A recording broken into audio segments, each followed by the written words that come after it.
Bizkaiko Foru Aldundiak Bizkaia ezagutzeko 100 plaza eskaintzen ditu adineko bideiak programaren baruan eta modu horretan Bizkaia sustatzen du.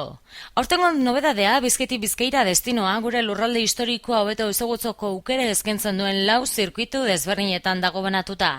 Osasun eta gastronomia izeneko zirkuituak arratia, enkarterriak eta Gorbeian zehar bideiatuko du. Tradizioak eta ogibideak Bizkaia naturalean deritzonak berriz, Urdaibai, enkarterriak eta Gorbeia bizitatuko ditu.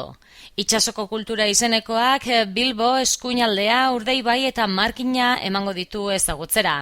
Eta Bilbo Bizkaiko onenak Bilbo, enkarterriak, Gernika, Lekeitio eta Durangaldea. Gizartekintzako Foru Diputatu Pilar Ardanza 22 pertsonako talde batekin egon zen ekainean, Gernikako jaialai frontoira egin zuen bisitan. Adinekoek euskal pilotari buruzko ikasteko aukera izan zuten eta 4 pilotarik jokatu zuten partida ikusi ahal izan zuten. Ardanza kolenaxe defenditu du Bizkaitik Bizkaira programa.